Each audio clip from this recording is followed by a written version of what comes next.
Hello, ladies, gentlemen, and fellow humans. Welcome back to Stranded Survivors. My name is Matt, and I am one of your co-hosts. And my name is Jericho. I'm a host of the Stranded Survivors podcast. I hope you all are having a great day. Matt, how are you doing? Dude, I am so tired, so stressy, so messy. There's been a lot going on. So first off, want to apologize to everybody because there was no episode posted. There was like a big gap. By the time, like way down the road, you're listening to this 4 months down the road, none of this will make sense. But for those of you that like are up to date listening every single week, there was a gap last week, and that was my fault. This past week was absolutely Looney Tunes, and I don't want to like waste everybody's time now because not everybody's super interested in that. But at the end of the episode, when we're supposed to be answering the question, since we don't really have questions to answer, I'm just going to info dump all the crap that happened. So we'll talk about that later. But how are you, man? I'm doing good. As always, work's been a little, I would say, hectic. A lot of people leaving work, so that's kind of sad. But in reality, puts me in a good position for multiple things. But other than that, man, trying to go outside. It's golf season. That's all I care about. And I'm ready to golf. You stinking stick golfers messing up the turf. That is correct. Yes, we are. And no matter what, we're going to continue to mess it up because why not? I just love swinging my stick, the golf stick. I was just gonna, you know what? I'm not even gonna touch it. On that note, we're gonna transition in here to our Dino dossier of the week. So, main title content for those of you that have looked already, we're still talking about the desert, and I don't mean Jericho's trip to Arizona. We are talking scorched earth today, so I want to tip a hat to the Morellatops, also known colloquially as the Camelsaurus, or a camel. It's those little, Alice the camel has two humps thing chilling out in the desert. Also known as the Morellatops dromedarius from the early Cretaceous period. I thought this was a fantasy creature. Was that real? There's no way this was real. That's a good question. Huh. Nope, fantasy creature. Okay, there we go. Sorry. Anyway, I'm back. It has a herbivore diet and a passive temperament. The Morellatops dromedarius seems to be a relative of both the Morellodon and the Ceratops genuses, which in itself is rather strange. On top of that, it has developed to ability to store water in its humps like a camel. This makes it a critical part of the desert's food chain, as it provides predators with both food and hydration. Domesticated. When survivors discovered how to tap into the water in Morellatops' humps without harming it, the docile creature became the desert's essential pack animal. Not only can it carry a good amount of weight, but it can provide survivors with a large mobile water source that can mean the difference between life and death on any given journey. Morellatops has limited options when it comes to self-defense, so I would not recommend taking one into combat. However, so long as survivors don't forget to let Morellatops stop by a well every now and then, they will find the creature an invaluable companion.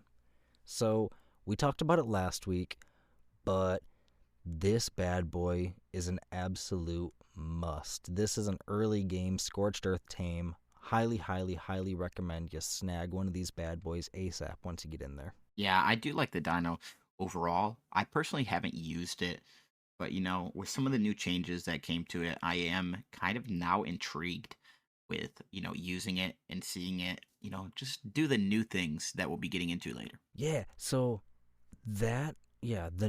it was pretty cool to begin with. The stuff that I just like right off and talked about, that was, pretty basic survival evolved stuff.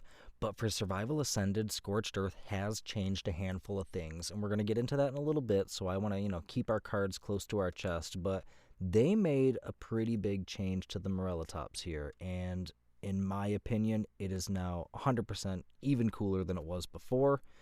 But for right now, dossier purposes, that bad boy's tameable, it's rideable, it's breedable, when you are going to tame it, it is a knockout tame, and that bad boy likes crops. Don't, simple kibble also, but so you're going to find it all over. It's all over Scorched Earth, all over the desert. It's going to be in like the southern central portion most commonly, but you're going to find it everywhere. It's really not like too hard to find.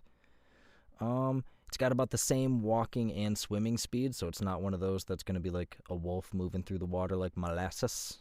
Not very good at combat. Don't recommend it. Yeah, there's really not much it's got. I'm looking at its base stats here, and there's really not much that it has to offer aside from,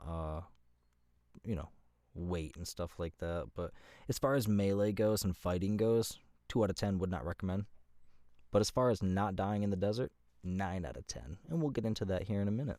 Yeah, definitely wouldn't recommend it for any PvP scenario. Some people try to soak with them a little bit and upgrade their health as like an early game type of soaker. I am one that does not do that. Other than that, you just drink water out of it. It's not necessarily very useful. Yeah, okay, so never mind. We're not waiting. We're getting into it now. He said it's not useful. So, yeah, PvP-wise, you're correct. It's not useful. But in PvP, you still need it because they changed it to the point now where if you upgrade the water stat on the Morellatops, which it didn't used to have the water stat, but if you upgrade the water stat, which is, I think, the only time we've ever recommended that in the history of this podcast, it goes straight to the water storage capacity. And it can water crops like a cute little elephant the elephant shooting all over the place. So that's pretty solid. You got an organic watering plot that you just have to put next to a well. So if you position your base good in the first place, then boy howdy, that's pretty sweet. Yeah, that's nice. I like that it can water your crops. The thing with it, though, is even though that does make the dino a little more useful, is on Scourge, with it being so many storms in general, it really rains, I think, like every 30 minutes to an hour, I would say, in my opinion, from when I was playing. Does it really? Yeah, it rained quite a bit in so many storms. I knew it rained a lot, but I guess I didn't think it was that often. So yeah, I guess if that's the case, then it's not super essential, but from a PvE standpoint, the quality of life is huge, and especially with, I wonder, can you cryopod it and keep its water, or when you cryopod it, does its water count go back down? That's a good question. I would assume the water would stay. I would assume too, so I mean, that would be cool to have a portable, ginormous canteen, I guess. That'd be pretty cool. Yeah, that would be pretty cool to me. Huh, food for thought. Now I'm curious. I'm gonna have to test it for science later. All right. Continuing on with creatures that they have changed. So moving from Survival Evolved, I've raved about jerboas. You know I love jerboas. I have gotten a lot of flack for them because they are level 1, and they're always level 1. So, if you're popping out jerboas that are level 6, everybody's going to be like, whoa, what the heck, man? Well, guess what? Jerboas are no longer capped to spawn at level 1. So they spawn in like a normal creature, which means, on official servers and most servers, unless you've changed the difficulty and the scaling and stuff, they can spawn in at 150, which means you can now get perfect tame jerboas. Why would you want a perfect tame jerboa, you asked me? Fantastic question, and the answer is there's no reason. It's just cool as hell. Yeah, honestly, overall, man, jerboas, other than looking cool and, they warn you about the storm, yeah, I don't know, other than looking cool, man, as a cute little pet on your shoulder, there's not much use. Okay, but hear me out, I guess. So now that they're up to level 150, you can, arguably get an absolute perfect IV one if that's the way you want to look at it, and you can put its weight into health. And if you can, breed out some pretty sweet health on the jerboas, then it will at least be able to take a hit or two and not get, sneezed on and killed by a piranha. Well, you could just put a flak helmet on it. You know what? That's why you get paid the big bucks, man. I don't get paid to think. I get paid to talk. Woo! I don't get paid at all. Wait a minute. You're getting paid? Oh. The other creature that they've made changes to is the Phoenix. So the Phoenix has a new landing mechanic, and apparently it's got a new animation. And it can spawn in with more color variations, including orange, red, blue, green, and pink. That's pretty cool because I've seen a lot of like mutated phoenixes throughout the years, and you have to get really, really lucky during events, and even then it was really tricky to get a good one. So the fact that they're spawning in with more color variations, I think that's fantastic. I'm a huge fan of pretty dinos, so I love that. I have never tamed a phoenix once in my life. Um, so I guess, I don't know. I've never tamed one either, but I've owned them and they're really pretty, and you never do anything with them other than use them as like basically a spotlight or a lamp post outside your base. Unpopular opinion. Somebody please correct me and tell me what you use a phoenix for. I'm sure it has an extremely good use, and I could probably figure it out by clicking on that name right there, but we all know my internet. If you've heard any episodes at this point, if this isn't your first rodeo with us, then you know my internet is awful, and if I click on anything, it's going to say... He is definitely not wrong, just so everyone knows. Yes. Alright, so... moving on, other changes they have made from Survival Evolved over to Survival Ascended here.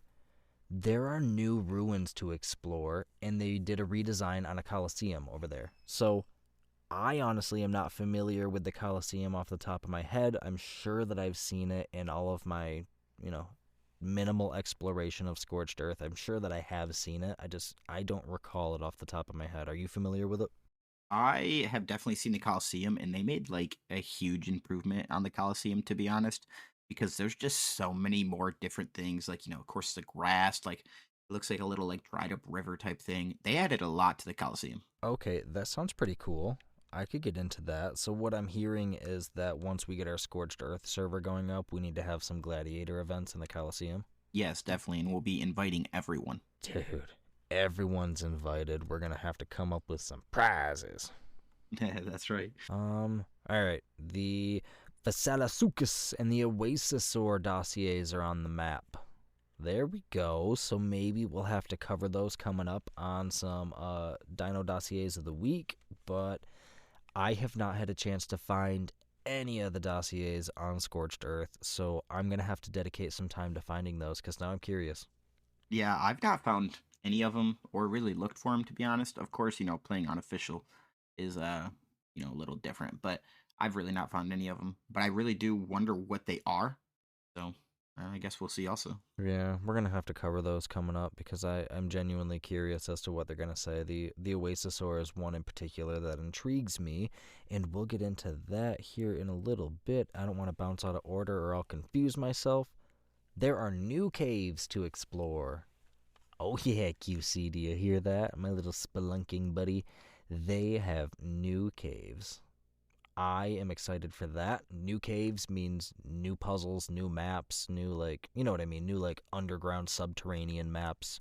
Possibly new dangers to become frustrated by, and for some reason that sounds like a blast.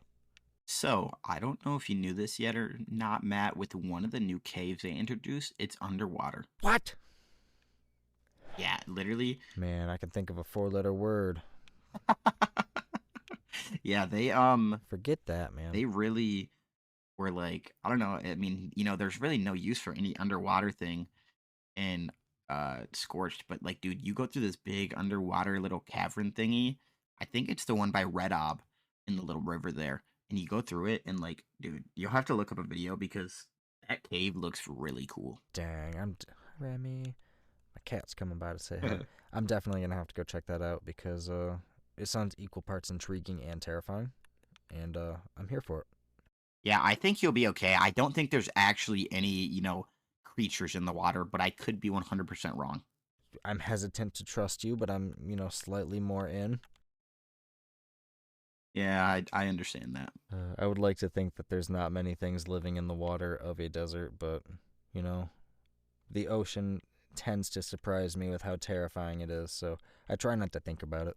Yeah, you really honestly never know, especially with Ark, man. Dude, this game has ruined me. I was watching TikTok tonight. I was watching, like, my son really likes to watch Daniel McCoyne. He's this TikToker that, like, cooks food, and, at the end of it, if the food's good, he yells that it was bussin', and, like, my kid gets really into it, so it's really cute. And as we were like flipping through trying to find videos of them, rather than, I was being too lazy and didn't want to search it, but there was a video of a diver, and it was a free diver, so he had no scuba tank, and he was just following his dive line going down, and as he was going down, it was getting darker and darker and darker, and then all of a sudden I look over, my kid's like gripped onto my arm. He's like, "Dad, is there going to be a shark?" No. I was like, "Oh my God, I've already traumatized him. I've already ruined this kid. He's terrified of the ocean now." That's hilarious. So all that to say, forget the ocean with a capital F. So cactus sap, it now provides 1 water directly when you eat it. So instead, it used to. I'm confused by the wording of this. It said, as opposed to the aforementioned water being derived from harvesting the cacti. So I don't know if that. I don't know what that means, but now you can eat cactus sap to get 1 water. So eat a stack of a hundo and nom nom nom nom nom. You are not thirsty anymore. Yeah, and that's the best thing on the unofficial server that I play, with the boosted rates and everything, right? Is that you get 1,000 cactus sap because you can carry like a lot, and you literally can fill up your water 20 times, and I think it fills up your food with it. It's a win-win. I couldn't remember if it filled up your food or made you sick. For some reason, I wanted to probably lie and say that it gave you like an upset stomach or something. Maybe it used to. I don't know what I'm thinking of. Maybe I'm thinking of, I don't know. I'm thinking I might be confusing it with 7 Days to Die. I quite often cross over with 7 Days to Die. Let's see. There are certain wild creatures that will occasionally be seen followed with a wild baby. So they, not everything is going to have one, because we've already established that you're not going to see like vultures and anything like that have a baby behind it. But there will be things, hopefully little baby kangaroos, even though they, I guess, should technically be in the pouch. I don't know. That'd be cute though. A baby jerboa? Yes, there are definitely baby jerboas. I've seen baby thorny dragons, morella tops are, I would say, the unique ones I've seen so far. That's interesting. We'll have to keep our eyes out for any other unique ones, because I'm curious to see. It just says certain wild dinos. It doesn't specify. So similar to how we were on the island, I'm very curious to see what dinos were included rather than excluded from the baby list. Yeah, that's fair. I mean, of course, we know a lot of flyers and different things, but I do wonder which ones that are land dinos. Yes, food for thought. There is an optional paid adventure pack for Scorched Earth, introducing additional features to the DLC. So that is like the Bob thing, right? Yeah, like the one where you get the train. It's Bob's Tales.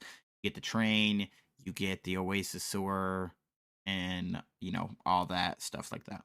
Yeah. Do you have that yet? I do not. I low-key don't have the money to, so no, I will not have it. Yeah, I feel that. I'm trying to figure out if I want to get it or not. I am half tempted to get it just to check it out and give a solid review for it, but I also, have issues with microtransactions, and I don't want to pay $20 for a pay-to-win choo-choo train, but also I want the choo-choo train. And that's honestly fully understandable. I don't think that's been the biggest issue. So, Matt, do you remember the conversation that we had about the Oasisaur, and we asked if it was pay to win or not? Yeah, yep. So, a new thing that I just learned from Bam on X is that the Oasisaur... Bam Margera? Bam's Playground, just so you know. But, so what I learned was that the Oasisaur, one, of course, can revive dinos, right? So when your dino dies, it is able to, if your favorite RG died, you go inside its inventory, and it's like your little angel. It's like an angel, and you just bring it to the Oasisaur, it revives it, okay? I want to say as a baby. It's called Death Essence. Yeah, it's like a Death Essence, right? But the biggest thing here for the pay to win, people are very concerned of, like I was saying, from Bam's Ark, that the Oasisaur can carry a Titanosaur. Oh. Okay. That's a whole new layer to the equation. Yeah, and honestly, I was really I mean, you know how big that thing is? You know how many turrets it can break metal? Like, can you imagine picking up the Titanosaur and dropping it on someone's turret tower? Yeah, that's checkmate. Yes. Yeah, that's definitely a pay to win. You're crazy, right? So I think they need to fix that. I don't think it should be able to pick up a titanosaur. I don't know what your opinion is on that. I 100% agree. A titanosaur is one of the largest living things to have ever walked the face of the earth. So, I've got no issues with mythical creatures being added to the game. My issue lies where the mythical creatures begin to outweigh the real creatures. You know what I mean? Yeah, that is understandable. So I'm cool with it existing. I 100% agree. There's no reason that it should be able to lift a Titanosaur. As far as I'm concerned, the Titanosaur should be like the one thing in the game that's completely off limits from being messed with, pretty much. That that does make sense to me, and I don't think it should be able to be picked up by anything at all. Yeah. Yeah, fight it by all means, kite it, I guess, but pick it up? No, I draw the line there. Yeah, 100%. Um, yeah, that also that death essence, coming back to that, you got 24 real life hours after the creature dies. So as soon as your favorite Argier or your favorite Wyvern, whatever it is, drops dead, it begins that countdown timer, very similar to when its body is decomposing, although it's going to be 24 hours on that death essence. And when the 24 hours are up, there is nothing you can do to revive it. That tame is gone forever. However, if you can manage to do what you got to do with the Oasisaur and the shrine and all that stuff, I mean, I don't have the Oasisaur, so I don't know exactly what that entails, but once you take care of that and get that done, it will then, like I said, you got the 24 hours, and then you'll get it back. So make sure you hustle.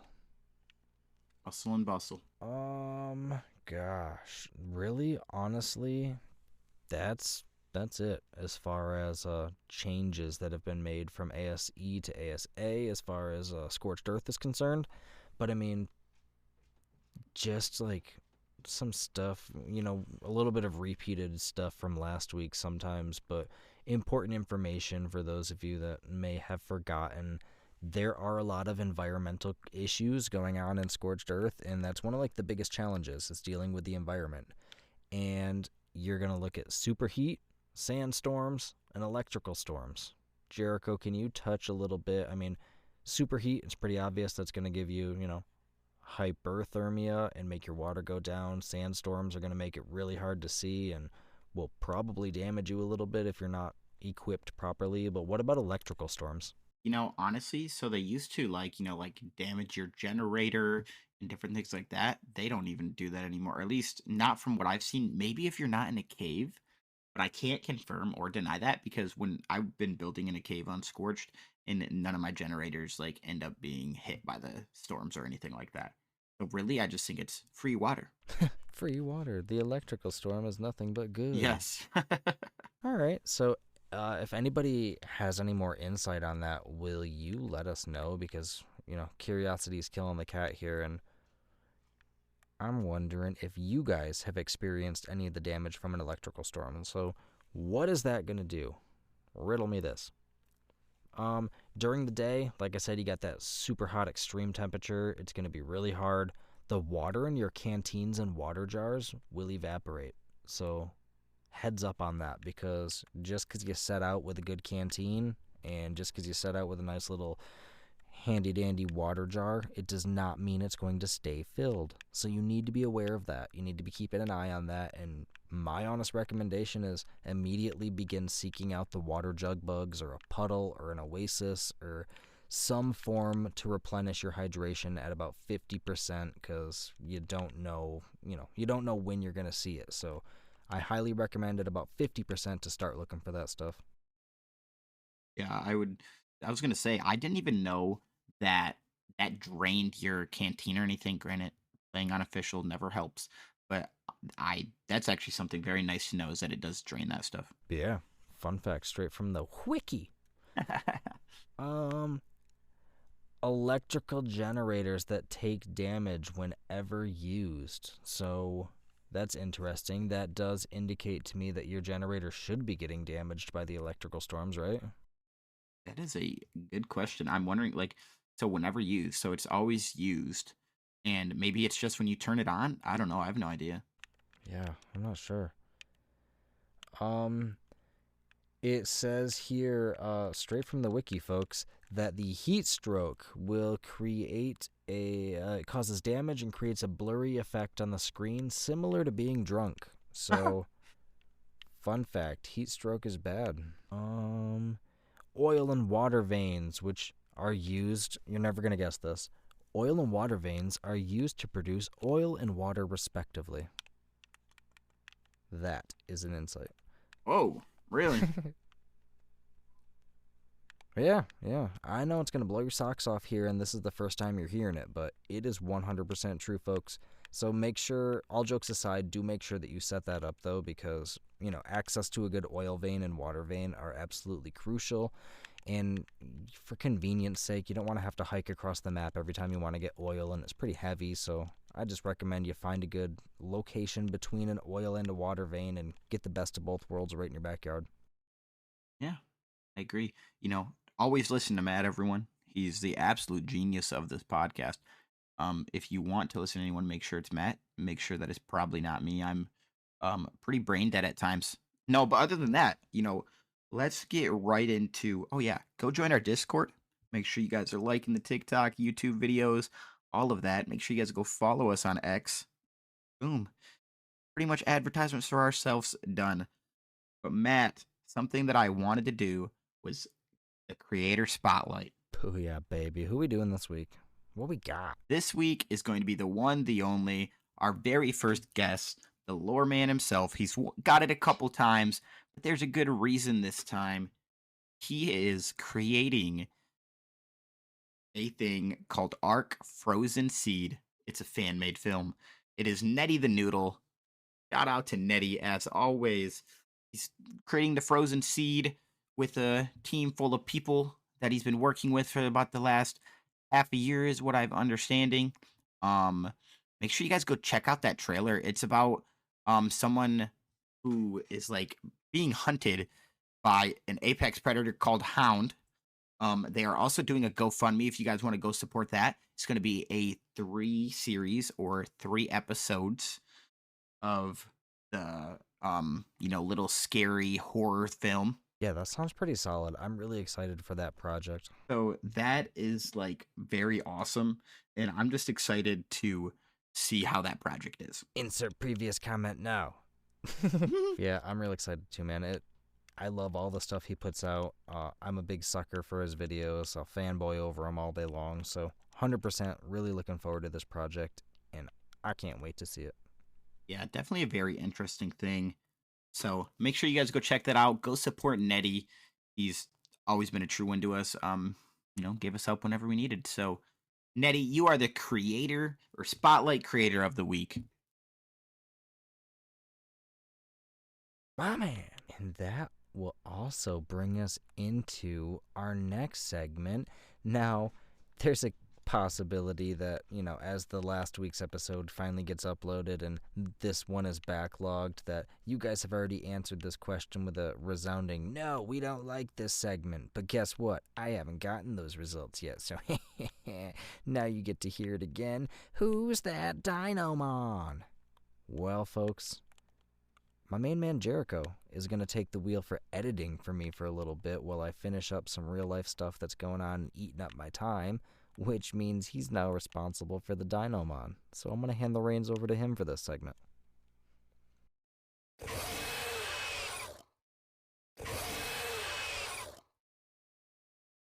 Okay, well, Matt did the Dinomon segment, so of course the sound has already played.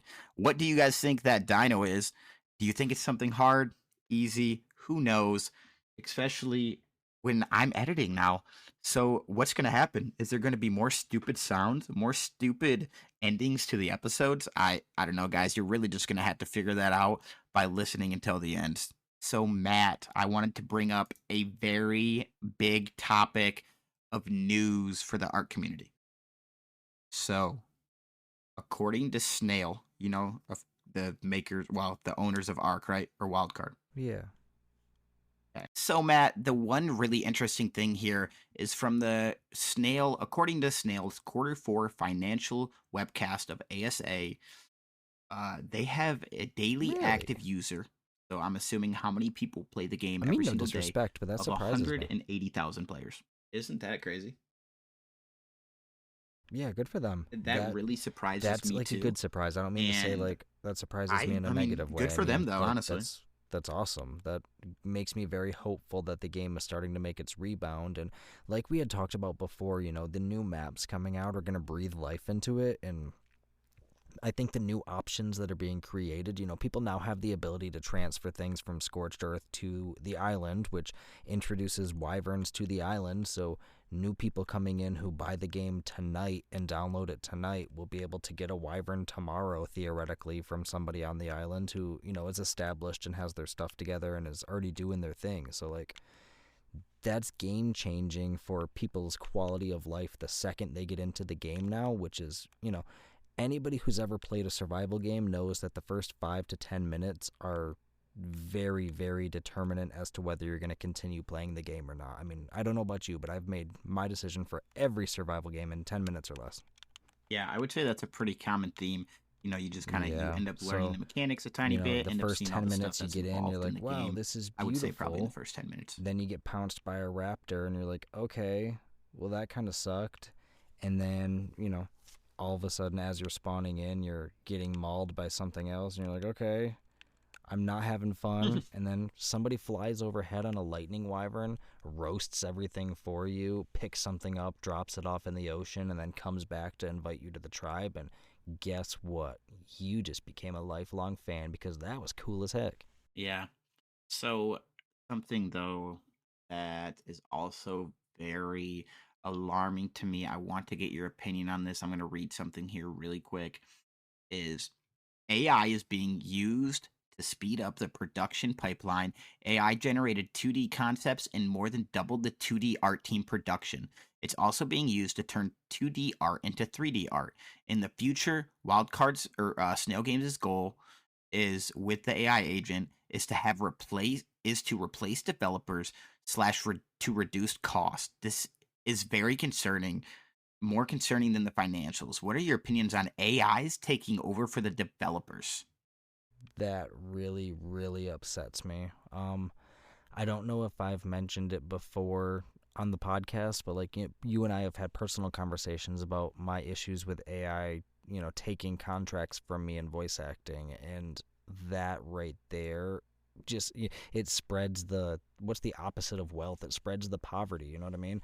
There are humans that have gone to school for many years to develop an art form that they spent many years honing their craft to be cast aside by a computer program like that. I find that very disrespectful to them. Yeah, I agree. And, even some of the comments on that is like, just how bad AIs are. And, yes, some people think they're okay, but to replace somebody's job and especially like being able to respond on time, I don't know. I just find it very hard. Yeah, I'm not a big fan of AI produced games. I'm not a big fan of the finals. That was an AI generated. Like they had a lot of AI involvement in that game as well, as far as like the voice acting and other forms of development go. And I just am personally not a big fan of the artistic work that AI does. AI is very, very good at analytical stuff. I use it for my new job. I have been, utilizing AI to analyze market trends for people that are searching for apartments. Like this is a valuable black and white analytical tool, but it's not a good creative tool. If you've read any AI written fan fictions, if you've seen any AI generated like movies and stuff like that, it's not good. It's not good at art, man. Yeah, that's very understandable. I agree. And I think that's, a lot of these things are becoming fake. And for Arc overall, I don't think that this is a great idea. Like you said, the art in general does not help. I would rather much have a developer and someone develop that for us. Yeah, because I mean, developers pour their heart and soul into the games that they make. They actually give a hoot about the game that they're making, and it in my opinion it's evident in games like Ark. I can tell you exactly at what points into the development's career like somebody whose heart was not in it had developed a feature, and then you can tell when somebody came through and fixed it that genuinely loved the game like we do as players. And you lose that with an AI because the AI doesn't care if you enjoy the game or not. The AI doesn't care if it looks smooth or not, because it has procedurally generated, this is what's going to happen, therefore A equals B, therefore C. And that's not always what we're looking for. In continuity is sometimes what keeps your attention as a gamer. So Matt, along with, kind of the topic here, quickly things I'll bring up, maybe we'll even talk about this kind of in future episodes, is, so what? This game came out in January, correct? That sounds about right. Okay. So the average players for January was 20,000 players. Okay. And the peak players was 40,000. In February and March, as averaged about 14,000 players in February and March. That is pretty low. Yeah. But the last 30 days are really been a lot of growth. There's been an average of 3,500 more players playing in the last 30 days, so about 17,000 players. And I'm pretty sure for the game in general, we hit the highest amount of peak players this last weekend because, one, Steam had their free, you could get it for free on the weekend and you could play. And Survival Ascended did hit 44,900 players. And see, that's playing at one time. That's the type of stuff that I think is going to breathe life back into the game, is all the new people. But the question is, are we going to keep them? Because those are the people that came to play for free. But does the game make enough of an impression right off the bat for people to drop the money on it? Because the game's beautiful, yes, but I mean, a lot of places you can find Survival Evolved for extremely cheap, if not free someplace, depending on what platform you're playing on. And is it worth it? Is the investment going to be something that people are going to pick the game up this past weekend and be like, holy crap, I must continue? Yeah, which is understandable.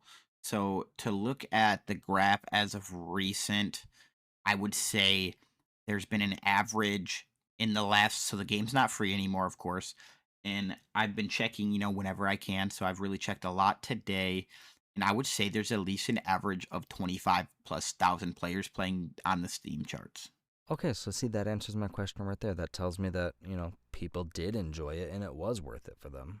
See, that's big. Yeah, so I'm very excited about, the future. I am too. No, the future for Ark is just very bright in general at this point.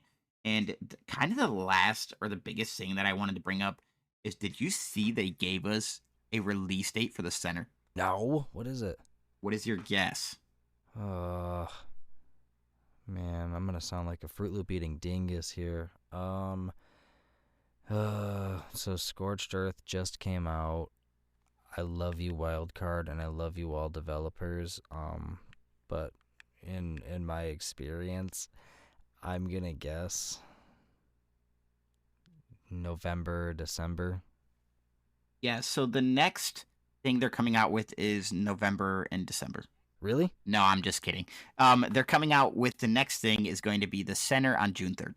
Oh, I felt so smart. On June 3rd? That's so soon. That's awesome. Yeah, so we got kind of, all of April, all of May with Scorched. And on June 3rd, my good old 1-year wedding anniversary. I don't think I'm going to be playing. Oh, you better not be playing. You'll be in trouble with good reason. Yep. Goodness great. How time flies, man. I can't believe it's been that long already. Does it feel like it's been that long? It really doesn't, and I cannot believe it's in like 2 months. Yeah, I can't believe that there's... Wait, what? I can't believe that there's 2 more months left till a year. There we go. Okay, now I'm not confused anymore. I was like, wait a minute, what? Suddenly I was like, wait a minute. I was there. It wasn't that recent. I was so confused. Oh gosh. Oh man. It's crazy times. Crazy how fast life moves. It really is. So talking about fast movement, Matt. Well, our next... Speaking of life. Oh no. We both had the same idea. Oh snap. Go for it. Go for it. Great minds think alike. Hey. So, as everything is moving so fast and life going so fast, so is the podcast here. So the next thing up, Matt, going to be, we normally answer the question, which we don't have. So I want you to give your update, and after that we'll do the Patreon and kind of our goodbyes after that. But I kind of want you to give your update that you said you were going to give. Dude, so man, okay. So we recorded last week. What day last week did we I record? think we recorded Tuesday. Yeah, we recorded Tuesday, and we already knew the episode was going to be late to begin with because it was like really late Tuesday night by the time we got done recording, and I was like, all right, man, look, I'm definitely not about to do this, and I was just going to go to bed that night, record it the next, or edit it the next day, and then post it before I go to bed. And the next day at work was just one of those days at work, man, that it was not a bad day, but it was just so mentally exhausting. I was struggling to keep my eyes open by the end of the night. So my geriatric self puts down a little mountain of stuffed animals in my little kid's bed, like on the floor next to his bed, and I'm like trying to put him to sleep, and all of a sudden, like, I blink and I open my eyes up, and it was like 3 a.m. I was like, oh, I done goofed. Okay, so it's not happening tonight, obviously. Then the next day, I'm like, all right, time to edit. Let's sit down. Time to do our thing. I looked down, and my stupid self was like, I thought that I was totally up to date on all of my classwork and all of my classes, and I'm like, I'm real studious, man. I stay up to date on all of my stuff. My lowest grade's like a 98%, and I'm nerdy like that, and bothers me when I don't do well in school. So I'm thinking I'm up to date in this legend all semester, and then I realized I didn't even have one of my classes linked on my calendar. So this entire time, my stupid self didn't even like put two and two together that I had not been doing one of my classes. Oh no. So I, yep, I panicked. So I reached out to my professor, and thankfully he's a legend, and basically he was like, all right, you have next week. This is the week that we're doing it. Get all of your stuff in, make sure everything's all set up. So I had to slam through a half of a semester's worth of classwork in like 3 days, 2 days. And I read like 250 pages in the textbook, did all the crap, got all my stuff in. My grades are all great. And then as soon as I get caught up, I go look at the calendar and realize that he had posted our final project. So I now had an entire final project that was being tossed onto me on top of everything else. And I was like, okay, whatever. We're going to edit. It can't be that bad of a project. But no, it is. We're going to make a thematic map with multiple layers. We're going to have to get data from government websites to supplement tables. And then you have to write like a big old thick chunk in paper about it. So I'm like, all right, that's cool, man. We're just going to panic a little bit. No big deal. So I completely pushed editing aside. And then Friday night rolls around, and I done gone goofed up somebody's lease.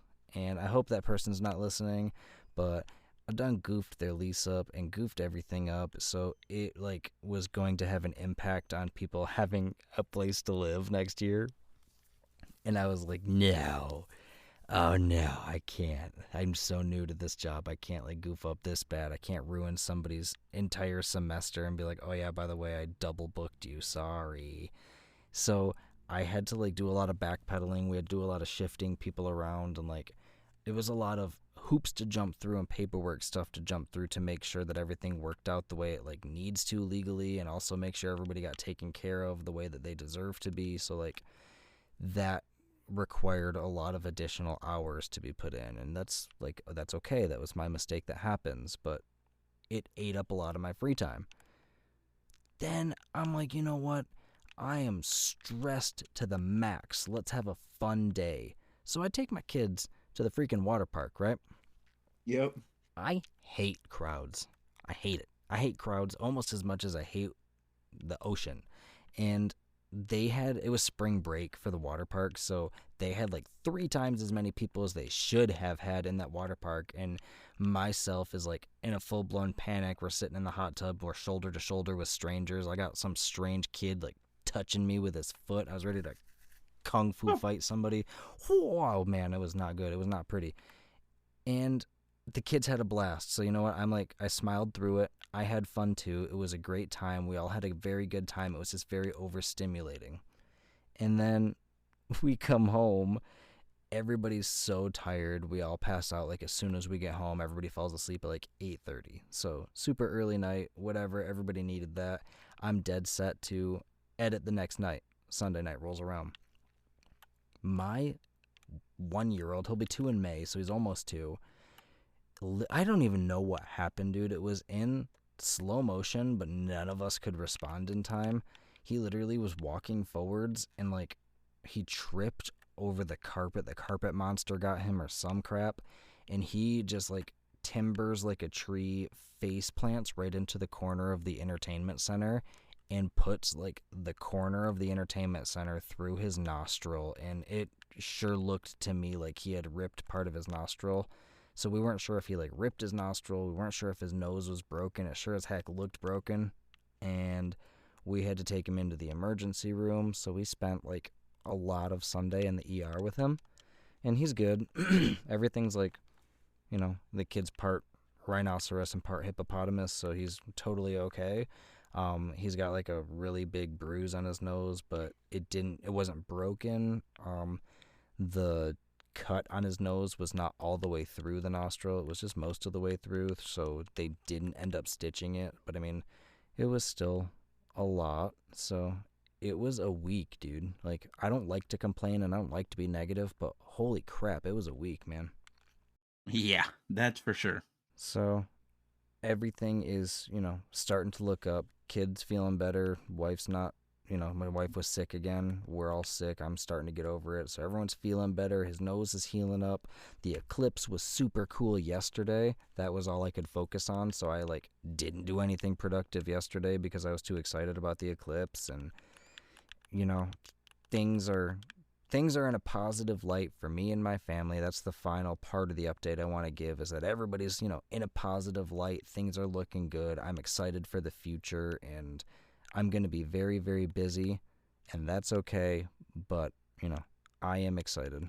Can't wait to graduate. Can't wait to get into the master's program. Going to be busy, but it's going to be a really good time. Oh yeah, Matt's been very busy, as we've said. I'm going to officially kind of take over the editing role, and kind of until Matt gets, maybe finally not busy one day. Who knows? That might not even ever happen. You never know. Life's crazy. But other than that, Matt, I want to, just shout out our Patreons. And you pull them up here for me, or at least, remember them all, and shout them out here really quick. Yeah, we have 2 people that are in our Helena's Angels tiers, and that is our good friend Hop on Ark and our good friend Gabriel. So thank you so much to both of you for your support. I really, really appreciate you guys. You guys are legendary. You have, bared with us through thick and thin, especially through the inconsistencies here. We still owe you an extra episode for last month and an extra episode for this coming month, so both of those are coming, and both of you are getting a giveaway for this first month, because technically all 3 of you, because we had somebody else who was in the $5 tier as well, and I think everybody who was a patron in that first month deserves a little something. So all 3 of you stay tuned. I still need to reach out to you guys to figure out shipping and stuff like that, but I would like to get all 3 of you something to say thank you so much for all your love and support. We could not do it without you, and your continued support will financially help us get better equipment, better soundproofing, a better relay station here, maybe a soundboard, some editing software so we don't have to use Audacity. Those are all things that will be put back into the podcast to make the listening experience better for you guys. So I guess all of you listeners say thanks to the patrons for helping make the show better for you guys. Thanks, patrons. Yeah, no, thank you guys. As always, you guys really have stuck with us through a lot of hiccups, audio issues, unedited episodes, really unorganized episodes. Y'all have been here really since a lot of that stuff. So just highly appreciated, and thank you guys for the support, and I know all of you guys will continue supporting, so I appreciate you all. Yeah, you guys are the real MVPs. Everybody who's made it this far and listened to us this far, thank you so much. You guys are also the real MVPs. We do this type of stuff for you guys. So your support means a lot to us. We really appreciate all the validation and all the kind words and stuff like that. So thank you very much to those of you that have been reaching out recently and giving us some, a little extra encouragement. It is greatly appreciated and does not go unnoticed. And thank you very much to those of you that are checking in every single week, making sure we're still here and checking out the content we're providing. I appreciate you all. Thank you very much, and have a great week, folks. Have a great rest of your week. Whoa. And keep on surviving, you beach bobs. We appreciate you all, as always. Goodbye. See you later, folks.